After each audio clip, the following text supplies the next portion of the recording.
बोलो जयकारा बोलिए श्री गुरु महाराज की जय। थोड़े समय के लिए इसी प्रकार अपनी मन और चित्त की समस्त वृत्तियों को एकाग्र करते हुए प्रत्येक सज्जन अपने अपने इष्ट देव का ध्यान अपने हृदय मंदिर में बसाते हुए मुख रचना को पवित्र करने के लिए और इस समय को सुहावना बनाने की अर्थ एक बार फिर बड़ी ऊंची और मीठी स्वर में मिलकर के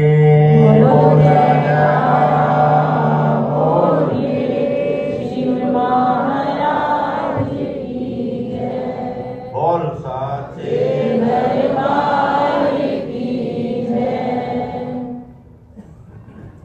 प्रियवर सज्जनों, महापुरुषों के वचन हैं कि दुनिया में हर इंसान सुख व शांति का तलबगार है, पर मिलता नहीं उसे सुख, दुख व गम से वो बेजार है। उस गुरुमुख के दिल के अंदर सच्ची खुशी समाई है, जग की झूठी छोड़ के ममता जिस नाम से देव लगाई है। दुनिया में हर इंसान सुख व शांति का तलबगार। इस संसार के अंदर हर एक प्राणी, खा वो छोटा है बड़ा है, स्त्री है पुरुष है, साधु है गृहस्थी है, अमीर है गरीब है, का कोई भी है, हर एक के दिल के अंदर ये जबरदस्त ख्वाहिश है, मांग है, तमन्ना है, इच्छा है। क्या इच्छा है? कि मैं सुख पूर्वक इस संसार में रहूं, दुख तकलीफ कष्ट मेरे नजदीक ना आए। ये हर किसी की मांग है, हर किसी की इच्छा है, और देखा जाए तो होनी भी चाहिए, क्योंकि वास्तव में ये इंसान सुखी होने के लिए ही इस संसार में आया है। और जितने भी हम साधन जुटा रहे हैं, रात दिन लगे हुए हैं, चाहे धन कमा रहे हैं, परिवार बढ़ा रहे हैं, जायदाद बना रहे हैं, कुछ भी कर रहे हैं, किस लिए कर रहे हैं? इसीलिए कर रहे हैं कि हम सुख और शांति से यहां रहें, कष्ट हमारे नजदीक ना आए। ये हर एक की इच्छा और मांग है, और इसीलिए रात दिन लगे हुए हैं। और संत तुलसीदास जी फरमाते हैं, सुख सुख के साधन बहु किए, दुख का किया न कोई। पर तुलसी ये आश्चर्य है कि अधिक अधिक दुख होए। संत तुलसीदास जी फरमाते हैं, मुझे ये देखकर बड़ी हैरानी हो रही है, बड़ा दुख होता है। क्या? कि सभी जो गुरुमुख, सभी लोग जो हैं वो सुखों के साधन जुटा रहे हैं, रात दिन लगे हुए हैं सुखों के लिए, मगर चाहते हुए भी उन्हें सुख नहीं मिल पाता, और ज्यादा दुखों में गिर जाते हैं। इसका कारण क्या है? इसका कारण साफ है कि आज का जो इंसान है माया और माया के सामानों में सुख ढूंढता है। अब जो वस्तु वहां है नहीं तो कैसे मिलेगी? माया की तासीर ही दुखों वाली है, दुखदाई है। अब कोई इंसान अग्नि के नजदीक बैठे और कहे कि मुझे ठंडक मिल जाए, तो मिल सकती है? नहीं मिलेगी। अगर उसको ठंडक की जरूरत है तो उसको कूलर के पास, पंखे के नीचे, एसी में बैठना होगा, स्वतः ही उसको ठंडक मिल जाएगी, क्योंकि अपनी अपनी तस्वीर होती है। माया की तस्वीर दुखों वाली है, माया दुखदाई है, और मालिक की भक्ति वो सुखदाई है। अगर माया सुखदाई होती, माया में सुख होता, माया और माया के सामानों में, तो महापुरुष ऐसा न फरमाते कि सकल सृष्टि का राजा दुखिया, हर का नाम जपत होए सुखिया। नानक दुखिया सब संसार, सो सुखिया जिस नाम आधार। अब सकल सृष्टि का राजा दुखिया महापुरुषों ने फरमा दिया है। सारे संसार का भी अगर कोई राजा महाराजा बन जाता है, और राजा महाराजा जो होंगे उनके पास माया और माया के सामानों की क्या कमी होगी? किसी बात की कमी होगी? नहीं होगी। हर चीज उनके पास मुहैया है, पर वो सुखी नहीं है। उनसे जाकर पूछो तो वो रोते हैं, महाराज बड़े हम दुखी हैं, बड़े परेशान हैं, बड़े बड़े ज्योतिषी लोग इनको व्यापे चिंता रोग। रात दिन उनको फिक्र और चिंताएं लगी हुई हैं। माया जब बढ़ती है तो और दुख और कलेश और बढ़ते हैं। जितनी जितनी माया बढ़ती है दुख बढ़ते जाते हैं। इसीलिए गुरुमुखों महापुरुषों ने यह फैसला किया है कि माया में सुख नहीं है, भक्ति सुख का रूप है, भक्ति सुख की खान। जाके हृदय भक्ति बसे सो पावे पद निर्वाण। माने की भक्ति जो है वो सुखदायी है और माया दुखदायी है। माया में सुख नहीं है। ये सुख को चाहे सदा तो शरण राम की ले। कौन नानक हर भज मना जन्मे दिन जैसे मन को दे। किसमें सुख है? सुख नाई रे हरि भक्ति बिना। जीत जन्म ये रतन मोलक साध संग जब लिखना। सुख है मालिक की भक्ति में, नाम की कमाई में। इसीलिए महापुरुष कहते हैं भाई जहां जो चीज रखी है वहीं तलाश करो, वहीं ढूंढो। वस्तु कहीं ढूंढे कहीं, कहे विदे आवे हाथ, कहे कबीर तब पाइए जब भेदी दीने साथ। एक माई अपने घर के बाहर बैठकर हाथ जमीन पर हाथ मार रही थी। इत्तेफाक से एक सज्जन पुरुष वहां से गुजरे। पूछा, माता जी आपका क्या गवाच गया है, क्या खड़ीच गया है, क्या गुम गया है जो आप ढूंढ रहे हैं? वो माता जी कहने लगी, भाई मेरी एक सुई गुम गई है, वो मैं ढूंढ रही हूं। तो माता जी सुई आपकी कहाँ गुमी थी, कहाँ आपने रखी थी? तो कहने लगी, मेरी सुई तो मैंने अंदर रखी थी। तो फिर जब अंदर रखी थी तो बाहर क्यों ढूंढ रहे हो? मैं बाहर लाइट है, खंबा है, इसलिए बाहर ढूंढ रही हूं। बताओ, गुमी अंदर है और बाहर ढूंढ रही है, कैसे मिलेगी? वस्तु कहीं ढूंढे कहीं। इसी तरह एक आदमी, उसके घर के पास एक तालाब था, वो रोज सुबह स्नान करने जाता था।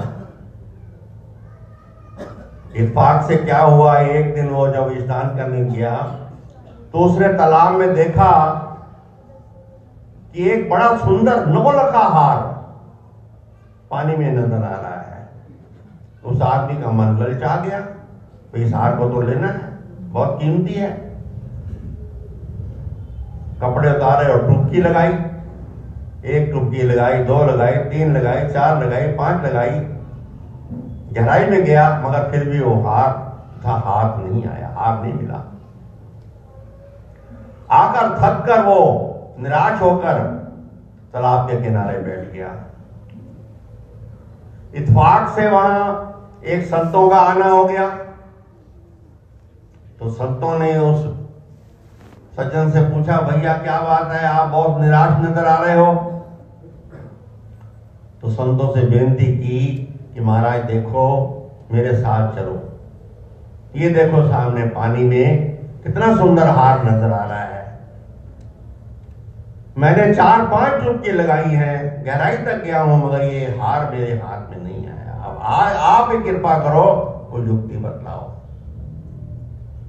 तो संत महापुरुष तो गहराई में जाते हैं। उन्होंने देखा तो वो हार क्या था, ऊपर पेड़ पर टंगा हुआ था। उस तालाब के किनारे एक बड़ा पेड़ था और पेड़ की टानी पर वो हार टंगा हुआ था। चील को कहीं से मिल गया वो हार।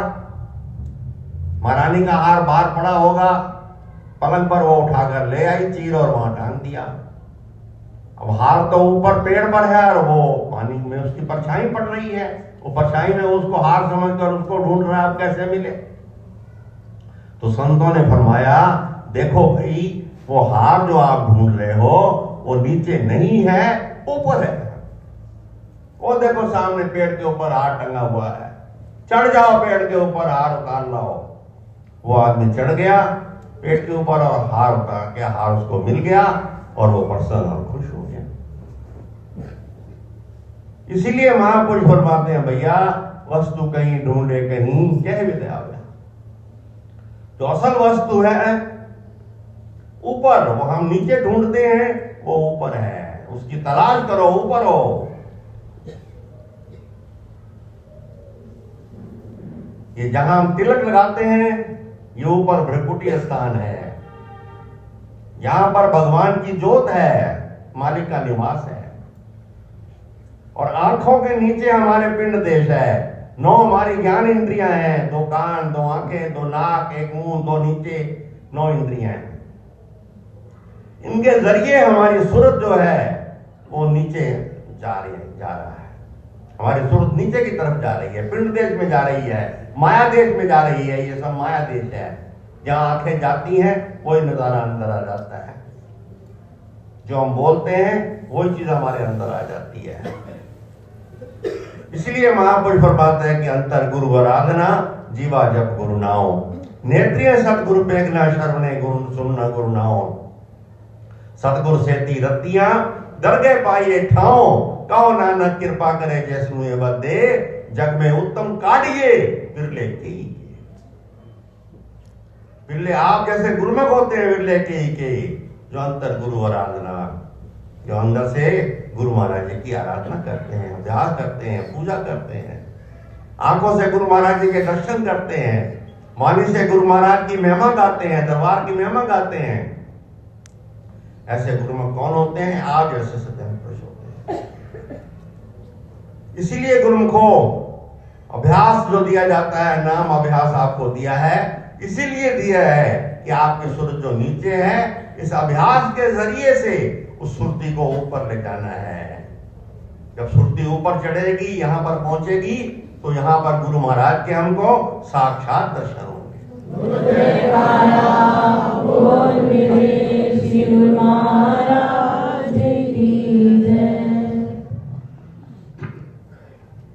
हमारे प्रातः स्मरणीय श्री श्री 108 श्री तृतीय पातशाही जी, तीसरी पातशाही महाराज जी का जमाना था। उस समय संगतें बहुत कम होती थी, थोड़ी होती थी। तो जब हम दरबार में संगतें जाती थी, गुरुमुख जाते थे, तो उनको 3 टाइम समय मिलता था। पहले आने का मथा टेकते थे, फिर अंदर भेटा पूजा का टाइम मिलता था, फिर जब जाने लगते थे फिर जाने की आज्ञा मिलती थी। 3 समय उनको मिलता था।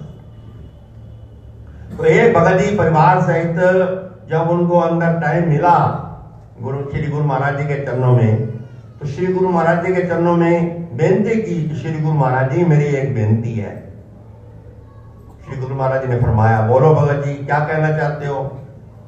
महाराज जी मेरी ये बेनती है कि मेरे घर में मेरी लड़की की पहली शादी है, और मैं ये चाहता हूं कि इस अवसर पर आप खुद पधारें और खुद आशीर्वाद दें। तो श्री गुरु महाराज जी ने उसकी बात को सुना और फरमाया कि अच्छा भगत जी हमको ले जाना चाहते हो? जी महाराज जी, बड़ी कृपा होगी, बड़ी कृपा होगी। श्री गुरु महाराज जी ने फरमाया ठीक है, जहां मस्तक पर आप तिलक लगाते हो, इस जगह पर जहां आप तिलक लगाते हो, हम हर वक्त विराजमान रहते हैं। आप हमें दिल से याद करना, हम उसी वक्त आ जाएंगे।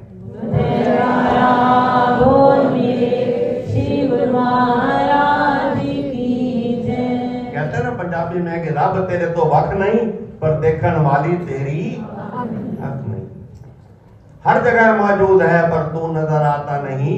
योग साधन के बिना उसको कोई योग साधन जो है ये नाम उपदेश है, इसी से ही गुरुमुखो उसको हमने पाना है। अभ्यास के जरिए से नाम अभ्यास जो मिला है, इसी में सब कुछ है, इसी की कमाई करनी है। श्री गुरु महाराज जी के वचन है कि अगर तुझको है सच्चे सुख की तलाश, अगर तुझको है सच्चे सुख की तलाश, तो दिल से हटा झूठी दुनिया की आस। गुरु शब्द को ले दिल में बसा, यकीनन तू पाएगा सच्चे सुख को सदा। महापुरुष फरमाते हैं, अगर तुझको है सच्चे सुख की तलाश तो दिल से हटा झूठी दुनिया की आस। अगर सुख चाहते हो कि हमें सुख मिले, शांति मिले, आनंद मिले, तो गुरुमुखो जो मन के अंदर, दिल के अंदर झूठी ख्वाहिशें, झूठे ख्याल, झूठी मांगे बसी हुई हैं, ये भी मिले, वो भी मिले, ये भी मिल जाए, जिधर मन जाता है ये भी मिल जाए, वो महापुरुष कहते हैं उन झूठे ख्यालों को दिल से निकालो और मालिक के नाम को, मालिक के गुरु महाराज के ध्यान को, मालिक के प्रेम को अपने हृदय में बसाओ। बस यही काम करना है, उसको झूठी ख्वाहिशों को निकालना है, मालिक के प्रेम को बसाना है। हम कहते हैं महाराज भजन पर तो बैठते हैं, मन नहीं लगता, सुरत नहीं लगती। मन और सुरत कैसे लगे? मन में तो और ख्याल बसे हुए हैं। जैसे भजन पर बैठते, अगर तो बैठते नहीं और बैठते हैं तो मन इधर उधर भटकता है, सुरती इधर हो जाती है, माया के ख्याल आते हैं, संसार के ख्याल आते हैं, बच्चों के ख्याल आते हैं, परिवार के आते हैं, काम धंधों के आते हैं। तो इसीलिए गुरुमुखो हमको और ख्यालों को हटाना है, मन को एकाग्र करना है, सुरती को एकाग्र करके इस शब्द में लगाना है कि ऊपर श्वास जा रहा है तो क्या आवाज आ रही है, बाहर आ रहा है तो क्या आ रहा है। फकीर लिखते हैं कि भर रहे हैं दिल में दुनियावी ख्याल, आवे उसमें क्यों कर नूरे जुलजुलाल, चाहिए तुझको अगर वसले सनम, दिल को खाली गैर से कर या करम। भर रहे हैं दिल में दुनियावी ख्याल, दुनियावी संसारिक ख्याल दिल के अंदर भरे पड़े हैं, तो आवे उसमें क्यों कर नूरे जुलजुलाल, मालिक का नूर जो है, जलवा है, कैसे नजर आए, कैसे प्रेम आए, कैसे ध्यान लगे, कैसे सूरत ऊपर उठे, क्योंकि और ख्याल आ रहे हैं। पहले एक बर्तन भरा हुआ है तो उसमें दूसरी चीज कैसे आएगी? पहले उसको खाली करना होगा, फिर दूसरी चीज आएगी। इसीलिए मन को, हृदय को और ख्यालों से खाली करना होगा और मालिक के प्रेम को हृदय में बसाना होगा। बस यही काम गुरुमुखो करना है। बस सुरती हमारी इधर उधर ना जाए। जो काम करें दिल लगाकर करें, मन लगाकर करें, सूरत लगाकर करें। आरती पूजा कर रहे हैं, गुरु महाराज जी के चरणों में खड़े हैं, चाहे आश्रम पर हैं चाहे बाहर हैं, उस वक्त हम जो आरती का एक एक शब्द जाते हैं, साथ साथ हल्का हल्का बोले, मन हमारा उस आरती में उसमें जुड़े, शब्द में जुड़े। क्या शब्द हम गा रहे हैं वो हृदय में उतारे, कितना आनंद और कितनी खुशी आए। सेवा कर रहे हैं तो पूरा मन और चित्त और सुरत लगा कर करें। जो काम करें सुरती को, मन को लगा कर करें। अभ्यास कर रहे हैं तो पूरा समय, पूरा जितना भी हम बैठ रहे हैं, पूरा उस शब्द में, उस हमारी सुरत, हमारा मन उस सुरत शब्द में जुड़ जाए। कि ऊपर जा रहे हैं तो क्या आवाज आ रही है, नीचे आ रही है, पूरा मन अंदर अंदर बोले हल्का हल्का, पूरी सुरती को लगा कर करें। इस युक्ति से अगर काम करेंगे तो हमें मुक्ति मिल जाएगी। इसीलिए गुरुमुखो अगर हम चाहते हैं कि हम इस संसार में सुखपूर्वक जीवन व्यतीत करें तो महापुरुषों की युक्ति से संसार करें।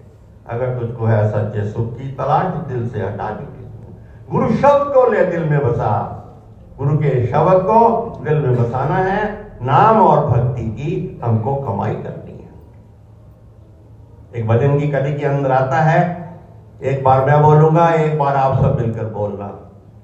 सुख चाहने वालों नाम जपो, सुख चाहने वालों नाम जपो, सुख चाहने वालों नाम जपो, सुख चाहने वालों नाम जपो, सुख चाहने वालों नाम जपो, सुख चाहने वालों नाम जपो, सुख चाहने वालों नाम जपो, सुख चाहने वालों नाम जपो। यही सब संतों और ग्रंथों में कहा है, यही सब संतों और ग्रंथों में कहा है।